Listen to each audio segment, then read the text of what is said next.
દર્શક મિત્રો, નવજીવન ન્યૂઝમાં આપનું સ્વાગત છે. હાલ જે રીતે ગુજરાતમાં જોઈએ વરસાદી માહોલની સ્થિતિ કઈ રીતની છે, તો દક્ષિણ ગુજરાત અને સૌરાષ્ટ્રમાં જે વરસાદની વાત કરવામાં આવે તો સિઝનનો જે વરસાદ હોવો જોઈએ તે પ્રકારે અત્યારે થોડોક શાંત માહોલ છે.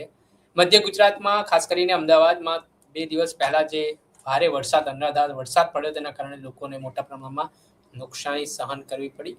એની પહેલા દક્ષિણ ગુજરાતમાં સુરતના હાલ બેહાલ હતા.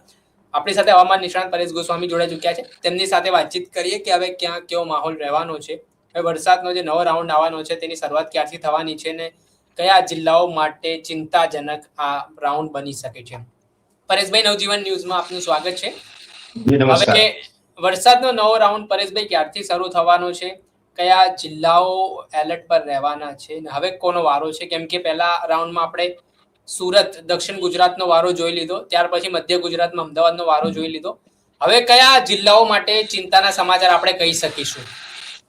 ફૈઝાનભાઈ, આમ જોવા જઈએ તો ગત અઠવાડિયે જે વરસાદનો રાઉન્ડ જોવા મળ્યો છે એ રાઉન્ડ પણ સાર્વત્રિક હતો. લગભગ ગુજરાતના કહી શકાય કે 95 થી 97% વિસ્તારને વરસાદનો લાભ મળ્યો. હજુ પણ કદાચ 2-5% વિસ્તાર એવા હશે કે જેમાં આ ગત અઠવાડિયે વરસાદનો લાભ ન મળ્યો. હવે એ સાથે એ રાઉન્ડ જે પૂર્ણ થયો, પણ ફરીથી અત્યારે જોવા જઈએ તો અરબ સાગર અને બંગાળની ખાડી બંને સક્રિય છે. હવે અરબ સાગર સક્રિય છે જેને કારણે મોન્સૂન ઓફશોર ટ્રફ છે એ પોઝિટિવ છે. મોન્સૂન ઓફશોર ટ્રફ પોઝિટિવ છે જેને કારણે રાજ્યભરની અંદર કોઈ વિસ્તારની અંદર ઝાપટાઓનું પ્રમાણ પણ અત્યારે ચાલુ છે. અને એ સાથે બંગાળની ખાડીની અંદર અત્યારે એક નવી સિસ્ટમ બની છે. જો કે એ સિસ્ટમ છે બંગાળની ખાડીની અંદર સતત 2 દિવસથી આકાર લઈ રહી હતી અને એ સિસ્ટમ છે એ સૌ પ્રથમ યુએસી બની, ત્યારબાદ મજબૂત થઈ અને લો પ્રેશરમાં પરિવર્તિત થઈ. લો પ્રેશર મજબૂત થયું એટલે વેલમાર્ક લો પ્રેશર થયું અને ત્યાર પછી ગત રોજ એ સિસ્ટમ છે ડિપ્રેશનમાં ફેરવાઈ ગઈ હતી, એટલે વધુ મજબૂત બની ગઈ હતી. ડિપ્રેશનમાં ગઈ રાત્રે ફેરવાયા પછી આજે વહેલી સવારે એ સિસ્ટમ છે ઓડિશાના દરિયાકાંઠેથી લેન્ડિંગ કરી છે. એટલે અત્યારે એ સિસ્ટમ છે ઓડિશા ઉપર સક્રિય છે અને અત્યારે એ સિસ્ટમ જ્યારે ઓડિશા ઉપર આવી એટલે સ્વાભાવિક રીતે એનો જે શિયર ઝોન હોય છે એ બંગાળની ખાડી તરફ હતો. એટલે બંગાળની ખાડીમાંથી પૂરતી એનર્જી મળી એટલે આજે એ સિસ્ટમ આજે અમારું લાસ્ટ પ્રિડિક્શન છે ત્યાં સુધી એ સિસ્ટમ ડિપ્રેશનમાંથી પણ મજબૂત બની અને ડીપ ડિપ્રેશન બની ચૂકી છે. જો કે આ ડીપ ડિપ્રેશન એટલે ફૈઝાનભાઈ ટોપની કેટેગરી ગણવામાં આવે છે. જો ડીપ ડિપ્રેશન મજબૂત થાય ને તો પછી ડાયરેક્ટ સાયક્લોન બને, વાવાઝોડું બને. પણ અત્યારે જોવા જઈએ તો વાવાઝોડું બને એવા સંકેતો નથી, પણ મજબૂત એક ડીપ ડિપ્રેશન છે ચોક્કસથી રચાઈ ગયું છે. હવે આ ડીપ ડિપ્રેશન અત્યારે સતત પશ્ચિમ દિશા તરફ આગળ વધી રહ્યું છે અને આ જે ડિપ્રેશન જેમ આગળ વધશે એટલે થોડુંક એક વખત નબળું પણ પડશે. નબળું પડશે એટલે લગભગ મને લાગી રહ્યું છે કે આજે મોડી રાત્રે અથવા તો આવતીકાલે સવાર સુધીમાં ફરીથી ડિપ્રેશન બનશે અને મધ્યપ્રદેશ પહોંચતા પહોંચતા એ જે સિસ્ટમ છે લો પ્રેશર બની જશે. પછી લો પ્રેશર બનશે એ સિસ્ટમ છે ગુજરાતને લગભગ કહી શકાય કે 30 જુલાઈથી લઈને 4 ઓગસ્ટ સુધી અસર કરતા રહેવાની છે.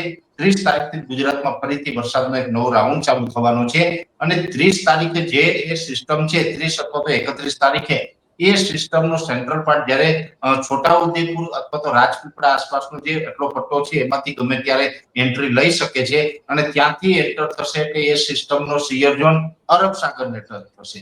અરબ સાગરને ટચ થશે એટલે ફરીથી એ સિસ્ટમ મજબૂત થશે. એટલે ફરીથી લો પ્રેશર મજબૂત બનીને વેલમાર્ક લો પ્રેશર અથવા તો ડિપ્રેશનમાં ફેરવાઈ શકે છે. અને એ મજબૂત સિસ્ટમ ગુજરાત ઉપર 30 થી 4 તારીખ સુધી જે સક્રિય રહેવાની છે જેને કારણે જે વિસ્તારની અંદર હજુ પણ ભારેથી અતિ ભારે વરસાદનો રાઉન્ડ જોવા મળી શકે છે, જેની અંદર છોટાઉદેપુર, દાહોદ, ગોધરાના જે દક્ષિણ ભાગો છે, રાજપીપળા, સુરત, ભરૂચ, અંકલેશ્વર, વડોદરા, અમદાવાદ, ગાંધીનગર, આણંદ, નડિયાદ, ખેડા આટલા વિસ્તાર એવા છે ફૈઝાનભાઈ એમાં ફરીથી ભારેથી અતિ ભારે વરસાદની શક્યતાઓ છે.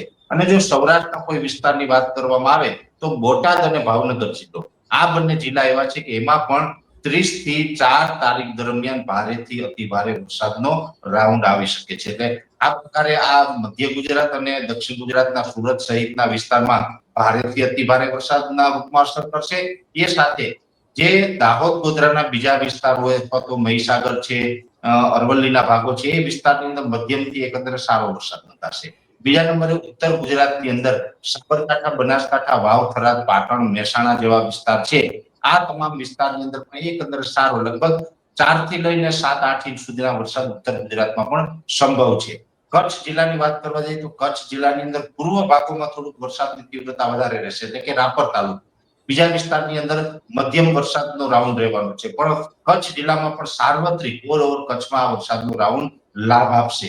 એ સાથે જો સૌરાષ્ટ્રના બીજા વિસ્તારની વાત કરવા જઈએ તો બોટાદ ભાવનગરમાં તો ઓલરેડી ભારેથી અતિ ભારે વરસાદની શક્યતા છે. મોરબી સુરેન્દ્રનગરની અંદર એકંદરે સારા વરસાદ, એટલે કે ત્યાં પણ 4 થી 6 ઇંચ સુધીના વરસાદની સંભાવનાઓ 30 થી 4 તારીખ દરમિયાન દેખાઈ રહી છે. એ પછી જે બીજા જિલ્લાઓ છે જેમાં રાજકોટ, જુનાગઢ, અમરેલી, ગીર સોમનાથ, એમાં પણ એકંદરે વરસાદનો સારો એવો રાઉન્ડ છે એ જોવા મળી શકે છે. પશ્ચિમ સૌરાષ્ટ્ર જે અત્યાર સુધી વરસાદમાં નબળું રહ્યું છે, જોકે ગયા અઠવાડિયે જે મોટો સાર્વત્રિક વરસાદનો રાઉન્ડ હતો એમાં પશ્ચિમ સૌરાષ્ટ્રના જામનગર જિલ્લાને એકંદરે સારો લાભ મળ્યો છે.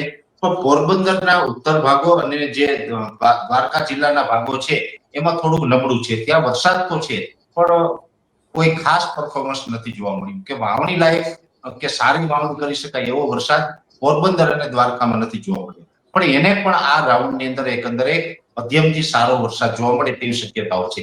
છતાં પણ પશ્ચિમ સૌરાષ્ટ્રમાં અમદાવાદ, ગાંધીનગર કે આણંદ, નડિયાદ કે વડોદરા જેવા વિસ્તારમાં જે વરસાદ પડશે એટલો તો નહીં જોવા મળે. આ રાઉન્ડમાં પણ ત્યાં થોડુંક નબળું રહેશે, પણ એકંદરે વરસાદનો રાઉન્ડ છે ચોક્કસથી ત્યાં પણ આવશે. મધ્યમથી સારું, જે મિત્રોએ કદાચ અધૂરા વરસાદમાં પણ વાવણી કરી દીધી હોય એને ક્યાંક રાહત મળે એ પ્રકારનો માહોલ તો બનાવી જશે. એટલે આ પ્રકારનો સાર્વત્રિક વરસાદનો રાઉન્ડ છે આવી રહ્યો છે. આમ જોવા જઈએ તો હવે આપણે જુલાઈનો એન્ડ છે, જુલાઈ મહિનો પૂર્ણ થાય એટલે 30-31 તારીખમાં વરસાદની શરૂઆત પણ થઈ જશે અને ઓગસ્ટની 4 તારીખ સુધી આ ચાલવાનું છે. 4 ઓગસ્ટ પછીથી થોડુંક હવામાન છે ખુલ્લું પણ થશે. પછીથી આપણે છૂટાછવાયા ઝાપટાઓની શરૂઆત થશે. એ પછી બંગાળની ખાડીના અરબ સાગર સતત સક્રિય રહેવાના છે ફૈઝાનભાઈ, એટલે છૂટાછવાયા હળવાથી મધ્યમ વરસાદ છે એ સંપૂર્ણ ઓગસ્ટ મહિના દરમિયાન ચાલુ રહેવાના છે. પણ ખાસ ઓગસ્ટ મહિનાનું જે છેલ્લું અઠવાડિયું હશે એમાં ફરીથી પાછું મજબૂત વરસાદનો રાઉન્ડ આવશે અને એમાં પણ પાછા ભારેથી અતિ ભારે વરસાદની શક્યતાઓ રહેલી છે. એટલે એક પ્રકારે ઓગસ્ટના છેલ્લા અઠવાડિયામાં પણ ગુજરાતની અંદર મેઘ તાંડવ જેવો માહોલ જોવા મળે તેવી શક્યતાઓ છે.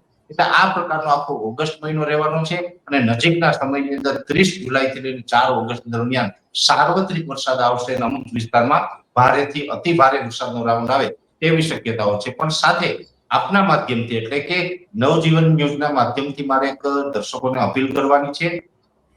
અત્યારે અરબ સાગર ખૂબ સક્રિય છે. અરબ સાગરમાં સમુદ્રી સપાટી ઉપર પવનની ઝડપ વધારે છે. જમીની સપાટી ઉપર અત્યારે 20 થી લઈને 22-24 કિલોમીટર પ્રતિ કલાકની ઝડપ પવનની ચાલી રહી છે, પણ સમુદ્રી સપાટી ઉપર 30 થી 34 કિલોમીટર અને જે ગસ્ટિંગ હોય છે એ ક્યાંક ને ક્યાંક 35-40 કિલોમીટર સુધી નોંધાઈ રહ્યા છે. એ સાથે અરબ સાગરમાં ખૂબ ઊંચા મોજા ઉછળવાની સંભાવનાઓ છે. અરબ સાગર તોફાની રહેવાનું છે. આપના માધ્યમથી અપીલ છે કે હમણાં માછીમાર ભાઈઓએ સમુદ્ર ન ખેડવો, એટલે કે દરિયો ન ખેડવા માટે અપીલ છે. અને પ્રવાસી મિત્રો જે પણ દરિયાકાંઠે ફરવા જતા હોય એ મિત્રોએ પણ પ્રવાસી મિત્રોએ પણ દરિયાથી દૂર રહેવું, કેમ કે દરિયાકાંઠે ઊંચા મોજા ઉછળવાની સંભાવનાઓ રહે. પરેશભાઈ, તો આ વખતે જેમ સિઝનમાં ગત વખતની વાત કરી એવો વરસાદ હોતો હતો, આવો વખતે આવો વરસાદ છે કે કેમ? કે વરસાદ ચોમાસું મોડું પડ્યું છે, ખાસ કરીને સૌરાષ્ટ્રમાં વાત કરીને કે જેવો વરસાદ ગત વર્ષે આપણે જોયો એ પ્રકારનો વરસાદ હજી જોવા નથી મળ્યો, તો શું કારણ હોઈ શકે આના? આમ તો અલ્નીનોનું વર્ષ છે, અમે શરૂઆતથી કહેતા આવ્યા છીએ કે ભાઈ અલ્નીનો સક્રિય થવાનો છે. પણ જો કે અલ્નીનો સક્રિય થવાનો છે, અમે એપ્રિલ અને મે મહિનામાં પણ એક વાત એ કરી હતી કે અલ્નીનો સક્રિય થવાનો છે એનો મતલબ એવો નથી કે ગુજરાતનું ચોમાસું નબળું થઈ જશે. ગુજરાતનું ચોમાસું તો એકંદરે સારું રહેવાનું છે, પણ અલ્નીનોની અસર હોય એ વર્ષે એવું બનતું હોય કે જ્યાં વરસાદ પડે ત્યાં ધોધમાર વધુ વરસાદ પડીએ, મેઘતાંડવ જેવી સ્થિતિ જોવા મળે અને ન પડે ત્યાં બિલકુલ ન પડે. એટલે આવું અલ્નીનોમાં થતું હોય છે. એટલે એ જ પરિસ્થિતિ અને એ જ પેટર્ન અત્યારે જોવા મળી રહી છે. અલ્નીનોને કારણે આપણે અમુક વિસ્તારમાં ઓછા વરસાદ છે, અમુક વિસ્તારમાં નહીવત છે, તો અમુક વિસ્તારમાં અતિ ભારે છે. અમદાવાદની અંદર જનરલી જોવા જઈએ તો આટલા વરસાદ લગભગ એકાદ દાયકાથી આપણે જોયા નથી. છતાં પણ અમદાવાદની અંદર એટલો વધારે વરસાદ પડવો આ પણ એક અલ્નીનોની ઇફેક્ટ આપણે ગણી શકાય. ચોક્કસથી પરેશભાઈ, ખૂબ ખૂબ આભાર, તમે જોડાયા અને ઘણી બધી માહિતી તમે આજે આપી અમને. હતા હવામાન નિષ્ણાંત પરેશ ગોસ્વામી, તેમણે માહિતી આપી છે અને વરસાદનો જે નવો રાઉન્ડ છે તે 30 તારીખ પછીથી શરૂ થવાનો છે. અને કેટલાક વિસ્તારોમાં છે તે મેઘતાંડવ જેવી સ્થિતિ પણ નિર્માણ થવાની છે. દર્શક મિત્રો, આવા જ વિડીયો જોવા માટે નવજીવન ન્યૂઝ જોતા રહો, લાઈક કરો અને વધુમાં વધુ શેર કરો.